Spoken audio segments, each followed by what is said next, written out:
नमस्कार दोस्तों, चलिए जानते हैं राजस्थान की 25 फटाफट बड़ी खबरों को सिर्फ 10 मिनट में। लेकिन उससे पहले आप यह वीडियो राजस्थान के किस जिले से देख रहे हैं हमें कमेंट में जरूर बताएं, ताकि हम आपके हर जिले की सरकारी योजना या लाभ हानि के बारे में आपको पहले अपडेट करते रहें। इसके लिए आप इस चैनल को सब्सक्राइब कर। आज 30,000 किसानों को मिलेगा करोड़ों का अनुदान। बीकानेर में सीएम भजन लाल करेंगे 137 करोड़ की बड़ी घोषणा। दोस्तों, राजस्थान दिवस के अवसर पर बीकानेर में किसान सम्मेलन आयोजित किया जा रहा है। मुख्यमंत्री भजन लाल शर्मा किसानों के लिए महत्वपूर्ण घोषणाएं करेंगे। 30,000 किसानों को 137 करोड़ रुपए का अनुदान मिलेगा। राजस्थान सरकार ने राजस्थान दिवस के अवसर पर प्रदेश भर में आयोजनों की श्रृंखला के तहत बीकानेर में एक किसान सम्मेलन आयोजित करने का निर्णय लिया है। इस सम्मेलन में मुख्यमंत्री भजन लाल शर्मा किसानों के लिए कई महत्वपूर्ण घोषणाएं करेंगे। सम्मेलन के दौरान किसान उत्पादक संगठनों एफपीओ मेले का उद्घाटन किया जाएगा, जिसमें 30,000 किसानों को 137 करोड़ रुपए के अनुदान का हस्तांतरण किया जाएगा। राजस्थान सरकार ने 10वीं पास के लिए निकाली बम्पर भर्तियां। 50,000 से अधिक पदों के लिए आवेदन प्रक्रिया शुरू। दोस्तों, राजस्थान में चतुर्थ श्रेणी कर्मचारी के 53,349 पदों पर भर्ती प्रक्रिया आज 21 मार्च 2025 से शुरू हो चुकी है। आवेदन करने की अंतिम तारीख 19 अप्रैल 2025 है। इच्छुक अभ्यर्थियों के लिए इस भर्ती में 19 अप्रैल तक आवेदन करने का समय है। इच्छुक अभ्यर्थियों के लिए इस भर्ती में 19 अप्रैल तक आवेदन करने का समय है। इस भर्ती के लिए आवेदन से पहले वन टाइम रजिस्ट्रेशन OTR शुल्क जमा करना आवश्यक है। साथ ही आवेदन पत्र में अभ्यर्थियों को 1 महीने से अधिक पुरानी फोटो अपलोड नहीं करनी है और विजिबल मार्क भरना अनिवार्य है। इस भर्ती के तहत पहले 25,253 पद भरे जाने थे, लेकिन अब इसे बढ़ाकर 25,749 पदों के लिए आवेदन लिए जाएंगे। राजस्थान कर्मचारी चयन बोर्ड RSMSSB ने संशोधित नोटिफिकेशन जारी कर दी है। इसमें 668 पदों की बढ़ोतरी हुई है। अब नॉन TSP श्रेणी के लिए 48,199 और TSP श्रेणी के लिए 5,550 पद निर्धारित किए गए हैं। अगर आप में भी है सोशल मीडिया पर एक्टिव रहने का कीड़ा, तो राजस्थान सरकार की ये योजना आपको बना देगी मालामाल। दोस्तों, राजस्थान की भजन लाल सरकार सोशल मीडिया इन्फ्लुएंसर्स के लिए सुनहरा मौका लेकर आई है। राजस्थान सरकार अपने सामाजिक कल्याण पहलुओं को बढ़ावा देने के लिए फेसबुक, X और इंस्टाग्राम जैसे प्लेटफॉर्मों के इन्फ्लुएंसर्स की मदद लेगी। इस योजना के तहत इन्फ्लुएंसर्स सरकार के कार्यक्रमों को बढ़ावा देने के लिए आकर्षक कंटेंट तैयार करेंगे। राजस्थान की भजन लाल सरकार सोशल मीडिया इन्फ्लुएंसर्स के लिए सुनहरा मौका लेकर आई है। आज के दौर में सोशल मीडिया इन्फ्लुएंसर्स खूब मनोरंजन कर रहे हैं और अपनी फैन फॉलोइंग बढ़ा रहे हैं। अब इस बीच इन्फ्लुएंसर्स को पैसा कमाने का बढ़िया मौका मिल गया है। दरअसल राजस्थान सरकार इन्फ्लुएंसर्स के जरिए अपनी पहल को लोगों तक पहुंचाएगी और उसके बदले में इन्हें पैसा देगी। दुनिया का सिरमौर बनने की ओर राजस्थान पर्यटन। प्रदेश सरकार ने 1 साल में बनाए नए कीर्तिमान। दोस्तों, राजस्थान सरकार ने पिछले 1 साल में कई उपलब्धियां हासिल की हैं, जिनमें राजस्थान पर्यटन को दुनिया का सिरमौर बनाने में नए कीर्तिमान रचना शामिल है। मुख्यमंत्री भजन लाल शर्मा और उप मुख्यमंत्री दिया कुमारी ने पिछले 1 वर्ष में नए कीर्तिमान स्थापित किए हैं। आईफा अवार्ड आयोजन से राजस्थान के पर्यटन को शानदार बढ़ावा मिलेगा, जिससे यहाँ पर्यटन के क्षेत्र में निवेश बढ़ेगा और रोजगार के अवसर भी बढ़ेंगे। राजस्थान पर्यटन को दुनिया का सिरमौर बनाने के लिए मुख्यमंत्री भजन लाल शर्मा और उप मुख्यमंत्री दिया कुमारी ने पिछले 1 वर्ष में नए कीर्तिमान रचे हैं। राज्य सरकार ने पिछले 1 साल में पर्यटन, कला एवं संस्कृति के क्षेत्र में कई उपलब्धियां अर्जित की हैं। इन उपलब्धियों से एक ठोस आधार तैयार हो रहा है, जो ऐतिहासिक धरोहर, पर्यटन, कला एवं संस्कृति को सहेजते हुए नए युग में आधुनिक और विश्व स्तरीय सुविधाओं सहित वैश्विक पर्यटन मानचित्र पर सिरमौर के रूप में राजस्थान को स्थापित करेगा। मनोनीत पार्षद ने अपने खून से सीएम के नाम लिखा पत्र, रखी ये मांगे। दोस्तों, राजस्थान सरकार के द्वारा सफाई कर्मचारी भर्ती 2024 में सिर्फ वाल्मीकि समाज के ही आवेदनकर्ता को पात्र मानने तथा वाल्मीकि समाज के जाति प्रमाण पत्र को अनुभव प्रमाण पत्र मानने को लेकर मुख्यमंत्री के नाम खून से मांग पत्र लिखा गया है। सफाई कर्मचारी भर्ती 2024 में सिर्फ वाल्मीकि समाज के ही आवेदनकर्ता को पात्र मानने तथा वाल्मीकि समाज के जाति प्रमाण पत्र को अनुभव प्रमाण पत्र मानते हुए इस भर्ती में वाल्मीकि समाज को 100% प्राथमिकता दी जाने की मांग को लेकर मुख्यमंत्री के नाम नगर परिषद आयुक्त को ज्ञापन सौंपा गया। लूणी विधानसभा के गांव होंगे प्रदूषित पानी से मुक्त, सरकार खर्च करेगी 176 करोड़ रुपए। दोस्तों, जोधपुर में लूणी विधानसभा के कई गांवों की लाखों बीघा बंजर हो चुके खेतों और इनमें भरे काले पानी से उठने वाली दुर्गंध से ग्रामीणों को अब राहत मिलेगी। सरकार ने इस नदी के जीर्णोद्धार और इसमें आने वाले औद्योगिक और सीवरेज के पानी को रोकने के लिए 176 करोड़ रुपए खर्च करने की योजना की घोषणा की है। राजस्थान के जोधपुर में लूणी विधानसभा के कई गांवों की लाखों बीघा बंजर हो चुके खेतों और इनमें भरे काले पानी से उठने वाली दुर्गंध से ग्रामीणों को अब राहत मिलेगी। राजस्थान सरकार ने इस समस्या के समाधान के लिए 176 करोड़ रुपए के प्रोजेक्ट की घोषणा की है। सरकार ने इस नदी के जीर्णोद्धार और इसमें आने वाले औद्योगिक और सीवरेज के पानी को रोकने के लिए 176 करोड़ रुपए खर्च करने की योजना की घोषणा की है। वित्त मंत्री दिया कुमारी ने विधानसभा में कहा कि जोधपुर की जोजरी नदी में आने वाले प्रदूषित पानी को रोकने के लिए नांदरी और झालामंड क्षेत्र में एसटीपी बनाए जाएंगे। दफ्तर में लेट हाजिरी लगाने और बिना बताए गायब होने वाले कर्मचारियों की अब आएगी शामत, सरकार तबीयत से कसेगी नकेल। दोस्तों, राजस्थान सरकार ने स्पष्ट किया है कि जो कर्मचारी अनुपस्थित पाए जाएंगे उनके खिलाफ नियमों के अनुसार सख्त अनुशासनात्मक कार्रवाई की जाएगी। यह कदम कर्मचारियों की अनुपस्थिति को रोकने और कार्यस्थल पर अनुशासन बनाए रखने के लिए उठाया गया है। राजस्थान सरकार ने सरकारी कर्मियों के लिए सख्त नियम लागू करने का फैसला किया है। मुख्यमंत्री भजनलाल शर्मा ने निर्देश दिए हैं कि देर से आने या बिना अनुमति अनुपस्थित रहने वाले कर्मचारियों के खिलाफ सख्त कार्रवाई की जाएगी। मुख्यमंत्री ने जोर दिया है कि समय पर जनता को सेवाएं उपलब्ध कराना आवश्यक है और इसीलिए अधिकारियों को तय समय पर अपनी सीट पर मौजूद रहने का निर्देश दिया गया है।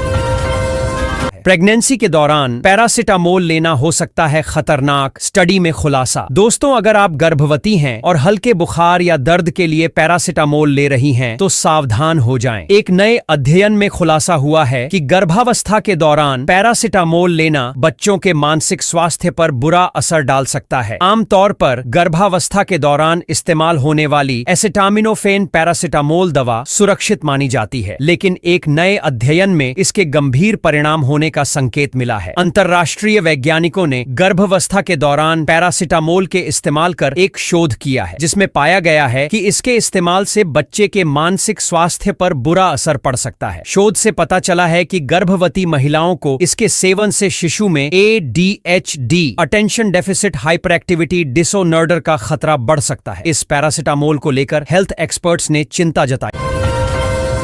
राजस्थान की बेटियों के लिए ये योजना बनी वरदान। पहले 50,000, अब सरकार 1 लाख की देगी मदद। ये रखी गई शर्त दोस्तों, लाडो प्रोत्साहन योजना के तहत बेटियों को 50,000 रुपए की प्रोत्साहन राशि दी जाती थी, लेकिन अब इसे बढ़ाकर 1 लाख रुपए किया गया है। यह राशि 7 किस्तों में दी जाएगी, जिसमें हर किस्त पर विशेष मील के पत्थरों पर राशि दी जाएगी। राजस्थान में बेटियों के लिए एक नई उम्मीद की किरण बनकर लाडो प्रोत्साहन योजना सामने आई है। मुख्यमंत्री ने राजश्री योजना को अब लाडो प्रोत्साहन योजना के रूप में पुनः नामित किया है, जिसमें बेटियों को मिलने वाली राशि को 50,000 रुपए से बढ़ाकर 1 लाख रुपए कर दिया गया है। यह राशि जन्म से लेकर स्नातक तक की पढ़ाई और 21 वर्ष की आयु पूरी होने पर दी जाएगी। योजना के अंतर्गत 1 अगस्त 2024 के बाद जन्मी हर बेटी को 7 किस्तों में कुल 1 लाख रुपए का प्रोत्साहन मिलेगा। बीपीएल परिवारों को गरीबी रेखा से ऊपर लाने सरकार की नई योजना। पहले चरण में 5,000 गांव शामिल। दोस्तों, प्रदेश में बीपीएल परिवारों को गरीबी की रेखा से ऊपर लाने के लिए राज्य सरकार पंडित दीनदयाल उपाध्याय गरीबी मुक्त गांव योजना लेकर आई है। इसके लिए पहले चरण में 102 गांवों का चयन किया गया है, जिन पर करीब 300 करोड़ रुपए खर्च किए जाएंगे। राजस्थान में बीपीएल परिवारों को स्वरोजगार योजना से जोड़ने के लिए राज्य सरकार पंडित दीनदयाल उपाध्याय गरीबी मुक्त गांव योजना लेकर आई है। पहले चरण में यह योजना प्रदेश के सर्वाधिक वंचित 5,000 गांवों में लागू होगी, जिस पर इस साल 300 करोड़ रुपए खर्च होंगे। इसके तहत केंद्र और राज्य सरकार की 102 योजनाओं के जरिए बीपीएल यानी गरीबी रेखा से नीचे जीवन यापन कर रहे परिवारों को एपीएल यानी गरीबी रेखा से ऊपर लाया जाए। भजनलाल सरकार ने गहलोत राज की 7 योजनाओं के नाम बदले, जाने किसे किया मर्ज और किसको दिया नया नाम। दोस्तों, राजस्थान में चुनावी माहौल के बीच राज्य सरकार ने इंदिरा गांधी के नाम से चल रही 7 सरकारी योजनाओं के नाम बदल दिए हैं। अब इन योजनाओं के नाम कालीबाई भील और पन्ना धाय जैसे वीर महिलाओं के नाम पर होंगे। 3 योजनाओं को मर्ज कर नया नाम कालीबाई भील संबल योजना रखा गया है। जानते हैं कौन सी योजनाओं के नाम बदले गए। राजस्थान में उपचुनाव की प्रक्रिया जारी है, नामांकन दाखिल किए जा रहे हैं और सभी राजनीतिक दल चुनावी दंगल के जोर आजमाइश में लगे हुए हैं। इसी बीच राज्य सरकार ने 7 सरकारी योजनाओं के नाम बदल दिए। खास बात यह है कि इन योजनाओं के नाम में इंदिरा जुड़ा हुआ था। सरकार ने इंदिरा नाम हटाकर इंदिरा के स्थान पर कालीबाई भील, पन्ना धाय और अन्य नाम जोड़ दिए हैं। ये सभी योजनाएं महिला एवं बाल विकास विभाग से जुड़ी हुई हैं। राजस्थान की महिलाओं को देसी घी के साथ मखाने और खजूर खिलाएगी भजनलाल सरकार। बच्चों को भी मिलेगा भरपेट पौष्टिक आहार। दोस्तों, महिला एवं बाल विकास विभाग ने अति कुपोषित बच्चों और गर्भवती महिलाओं के लिए नई योजना शुरू करने की तैयारी कर ली है। अब अति कुपोषित बच्चों को सप्ताह में 5 दिन 25 ग्राम दूध पाउडर मिलेगा, जबकि गर्भवती महिलाओं को 1 किलो घी सहित सुपोषण न्यूट्री किट दिया जाएगा। यह सुविधा जुलाई से शुरू होगी। महिला एवं बाल विकास विभाग ने अति कुपोषित बच्चों और गर्भवती महिलाओं के लिए एक नई योजना शुरू करने की तैयारी कर ली है। इसके तहत अति कुपोषित बच्चों को सप्ताह में 5 दिन 25 ग्राम दूध पाउडर दिया जाएगा, जिसे पोषाहार में मिलाकर दिया जाएगा। वहीं गर्भवती महिलाओं को 1 किलो घी सहित मखाना, खजूर आदि का सुपोषण न्यूट्री किट दिया जाएगा। विभाग के अफसरों के अनुसार जुलाई से यह सुविधा शुरू हो जाएगी। इसके लिए बजट स्वीकृति के लिए वित्त विभाग को फाइल भेज दी गई है। अति कुपोषित बच्चों के लिए सरकार की ओर से एक बड़ी घोषणा की गई है। अभी तक इन बच्चों को पोषाहार में 15 ग्राम दूध पाउडर दिया जा रहा था, लेकिन मुख्यमंत्री की घोषणा के बाद यह मात्रा 10 ग्राम बढ़ाकर 25 ग्राम कर दी जाएगी। यह फैसला 6 माह से लेकर 5 वर्ष तक के करीब 70,000 अति कुपोषित बच्चों को लाभान्वित करेगा। विभाग के अफसरों की माने तो इस पर हर साल करीब 3.5 करोड़ रुपए खर्च होंगे। राजस्थान में आंधी भी आएगी, तूफान भी मचाएगा कहर। अगले 3 दिनों तक ताबद्दतोद बारिश से भीगेगा प्रदेश। दोस्तों, राजस्थान में मौसम का मिजाज फिर से बदलने की संभावना। मौसम विभाग ने कई जिलों में हल्की बारिश, मेघ गर्जन और वज्रपात की चेतावनी जारी की है। 3 अप्रैल के लिए येलो अलर्ट जारी। राजस्थान में मौसम का मिजाज एक बार फिर से बदलने की संभावना है। मौसम विभाग ने राज्य के कई जिलों में हल्की बारिश और मेघ गर्जन के साथ वज्रपात की चेतावनी जारी की है। इसके साथ ही 3 अप्रैल के लिए येलो अलर्ट भी जारी किया गया है। वर्तमान में प्रदेश में मौसम शुष्क बना हुआ है और तापमान में उतार चढ़ाव का सिलसिला जारी है। हाल के दिनों की तुलना में अब सुबह और शाम के समय हल्की ठंडक महसूस हो रही है, लेकिन दिन के समय तापमान में तेजी से बढ़ोतरी हो रही है। मौसम विभाग के अनुसार राजस्थान में तापमान में उतार चढ़ाव जारी है। बाड़मेर में सर्वाधिक अधिकतम तापमान 39.4 डिग्री सेल्सियस दर्ज किया गया, जबकि पाली और फतेहपुर सीकर में सबसे कम न्यूनतम तापमान 11.0 डिग्री सेल्सियस रिकॉर्ड किया गया। बेल रिजेक्ट होने के बाद फिर से आसाराम की बिगड़ी तबीयत, जाने अब किस बेस पर अस्पताल में हुआ भर्ती। दोस्तों, आसाराम की तबीयत जोधपुर सेंट्रल जेल में सरेंडर करने के कुछ घंटों बाद ही बिगड़ गई। इसके बाद उन्हें मंगलवार रात करीब 11 बजे पुलिस सुरक्षा में आरोग्यम अस्पताल में भर्ती करवाया गया। फिलहाल आसाराम अस्पताल में ही भर्ती हैं और डॉक्टर की निगरानी में इलाज करवा रहे हैं। आसाराम की तबीयत जोधपुर सेंट्रल जेल में सरेंडर करने के कुछ घंटों बाद ही बिगड़ गई। इसके बाद उन्हें मंगलवार रात करीब 11 बजे पुलिस सुरक्षा में आरोग्यम अस्पताल में भर्ती करवाया गया। फिलहाल आसाराम अस्पताल में ही भर्ती हैं और डॉक्टर की निगरानी में इलाज करवा रहे हैं। आसाराम की अचानक तबीयत खराब होने के कारणों का अभी तक पता नहीं चल पाया है, लेकिन मंगलवार दोपहर सरेंडर करते समय उनके पैर में प्लास्टर बंधा हुआ था। यह अस्पताल में भर्ती होने की एक संभावित वजह हो सकती है, लेकिन आधिकारिक तौर पर इसकी पुष्टि नहीं हुई है। राजस्थान हाई कोर्ट में आज दोपहर आसाराम की जमानत अवधि बढ़ाने वाली याचिका पर सुनवाई होगी।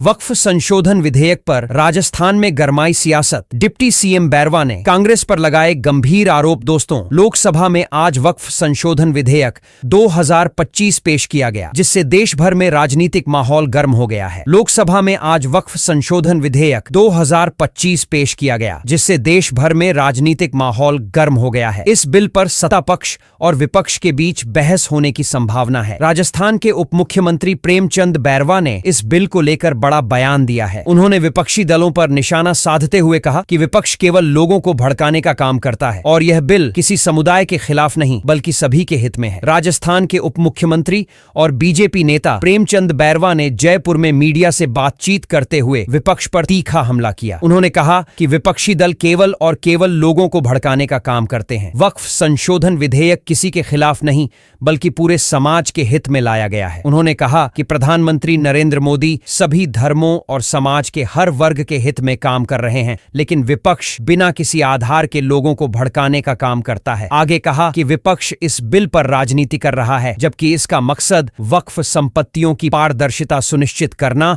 और उनके दुरुपयोग को रोकना है।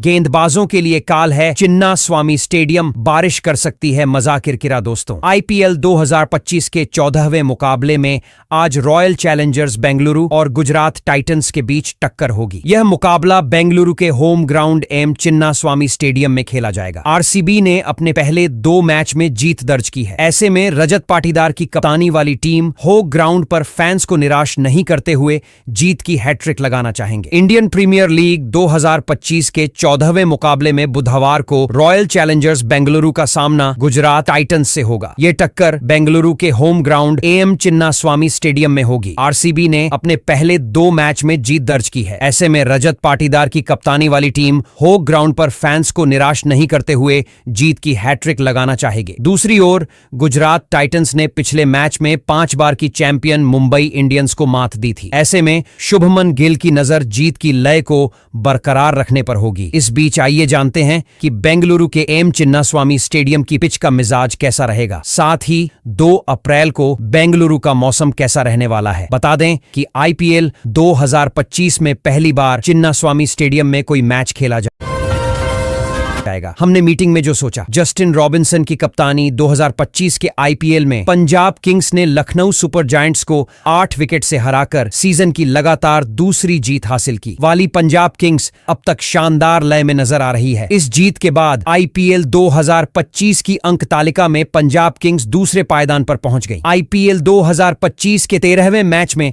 पंजाब किंग्स ने लखनऊ सुपर जायंट्स को 8 विकेट से हराकर सीजन की लगातार दूसरी जीत हासिल की। श्रेयस अय्यर की कप्तानी वाली पंजाब किंग्स अब तक शानदार लय में नजर आ रही है। इस जीत के बाद आईपीएल 2025 की अंक तालिका में पंजाब किंग्स दूसरे पायदान पर पहुंच गई। लखनऊ के खिलाफ खेले गए मैच में पंजाब ने टॉस जीतकर गेंदबाजी चुनी, जो कि उनके लिए सही साबित हुई। मैच में पहले बैटिंग करते हुए लखनऊ ने निर्धारित 20 ओवर में 7 विकेट खोकर 191 रन बनाए। इसके जवाब में पंजाब किंग्स ने प्रभसिमरण सिंह की 69 रन, श्रेयस अय्यर 52 और नेहाल की 43 रन की नाबाद पारियों के दम पर 16 ओवर में लक्ष्य हासिल कर मैच अपने नाम किया।